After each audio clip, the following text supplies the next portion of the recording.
John Brennan's notes, and they were handwritten notes, and we're going to show them on the screen right now. Tell me what they said. Yeah, so let's start at the beginning. You know, we talked about this. I talked on this show with you about many things as a member of Congress. But when I became the director of national intelligence, I said, listen, I want to see all of the intelligence about this supposed Russian collusion. And what I found was, and as you're finding out, is there was, of course, no Russian collusion between the Trump campaign and Russia. But what I did see in intelligence documents, some of which I've now declassified, that there was collusion involving the Clinton campaign and Russians to create a dossier. And so what John Brennan's notes reveal is, you know, we talk about these indictments. Igor Danchenko is now the third person to be criminally indicted in connection with the Steele dossier for peddling something that was known to be false to the FBI. But what's important here is John Brennan's own notes reflect, and the other document that I declassified show that our intelligence community and our FBI knew this ahead of time, that Hillary Clinton, we had specific intelligence that Hillary Clinton was creating a plan to vilify Donald Trump, to falsely accuse him of ties to Russia. And the intelligence community and the FBI knew this. And President Obama, Vice President Biden were briefed by John Brennan and James Clapper and Jim Comey in early August of 2016. And John Solomon's earlier point was right. It all should have stopped at that point. Everything related to the Steele dossier was known to be untrue, but yet it was the predicate for moving forward with an unjust, unfair, and ultimately now everyone accepts a criminally negligent investigation against the Trump campaign. It was a crime to investigate Donald Trump because there was no probable cause, as FBI Director Christopher Wray has admitted under oath. There was no probable cause for those FISA applications because they used the Steele dossier and it was phony. So to underline John Brennan's notes, he says there was an exchange, and it shows us that Hillary Clinton has approved a plan concerning U.S. presidential candidate Donald Trump and Russia and tying him to a scandal there. From then you have the CIA telling the FBI. This is the second most important document that you declassified. And this is what's called a CIOL. This is a counterintelligence operational lead. It's the CIA telling the FBI, we have this information. Hillary has cooked up this plan against Donald Trump. You need to investigate it. Tell me more.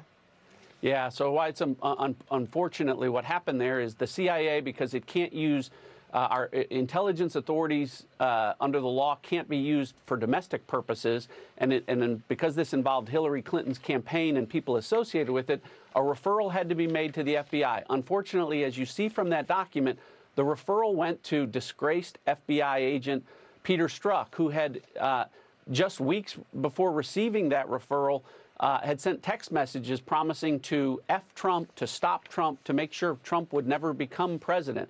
So as you said earlier, the person who was supposed to be investigating the fake Steele dossier before John Durham ever got involved was Peter Strzok. And instead what he did was bury that part of it as it related to Hillary Clinton, and instead took a dossier that he knew to be false, used it to get a FISA application that he knew to be illegal, and used it to perpetuate an investigation that went on for 4 years that misrepresented everything to the American people.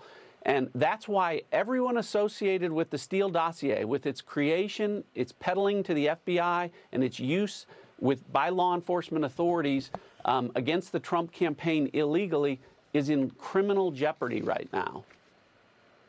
So do you think that is what John Durham is looking at? Do you think we will see potential indictments? Well, I know that, Maria, because as you know, many of the documents that John Durham is using are documents that I gave him. So I declassified the documents that we've talked about, but I gave John Durham over 1,000 other documents that have not yet been declassified that I know include intelligence that goes specifically to this criminal activity that would be the basis for further indictments. And, you know, again, what happened with the Steele dossier, a grand jury is saying was criminal in nature, and I expect that all of the folks that are involved with creating it and peddling it falsely would be in jeopardy. And I know that that's what John Durham is looking at. And as I talked about, you know, this goes to the highest levels of our government and the government agencies involved. And we have pictures of meetings in the Oval Office with President Obama and John Brennan, when we assume John Brennan told President Obama that he had this information. We're going to show those pictures right now of the Oval Office where President Obama, Joe Biden were briefed by John Brennan saying Hillary Clinton has cooked up this plan to ensnare her opponent, Donald Trump. And this was way before Inauguration Day of Donald Trump. This was in 2016. Right. August of 2016. But those pictures I'm saying, yeah, August of 2016, right. And these pictures, we don't know if they were August, September, or October, yeah. Well, the briefings occurred in August of 2016, so several months before the election. And again, Peter Strzok and folks at the FBI knew that the Steele dossier was a Hillary Clinton creation. And as the Danchenko indictment reflects, Maria, not only did Hillary Clinton commission the creation of the Steele dossier, people that worked for her served as the sources for that information.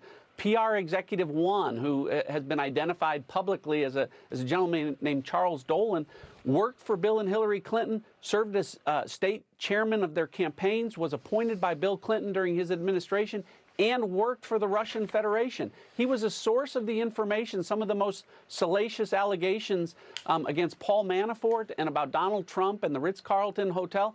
So all of that was make-believe. It was bogus, and folks within the law enforcement community particularly were aware of that and yet used it illegally and peddled it for a great period of time for a political purpose, which is just not only inappropriate, but as you're finding out, criminal as well. And I expect I said a long time ago to you, Maria, I expect there to be many indictments. I haven't backed off of that, and I continue to think that there are going to be many indictments based on the intelligence that I gave to John Durham and that I have seen.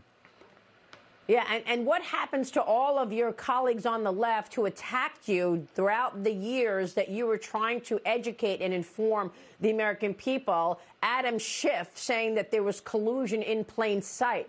He saw what you saw as a congressman. He saw what Devin Nunes saw as a congressman on the Intel Committee. How did he come out and go on MSNBC and CNN and say there was collusion in plain sight? And what about Mark Warner attacking you repeatedly as you were informing the American people throughout 2018, 2019, and 2020? Not only in that time frame as a member of Congress, but as the Director of National Intelligence, I briefed Mark Warner. I briefed Adam Schiff. I shared this information with them. And they knew that it was true. They knew that I was being truthful, but they were concerned about winning a political election. They wanted Joe Biden to win in 2020, and so that's the reason that they came out the way that they did. Look, you know, the intelligence speaks for itself. Grand juries take the actions based on the intelligence that is and evidence that is provided to them. You know, at the end of the day, the truth will defend itself, and it is in this instance.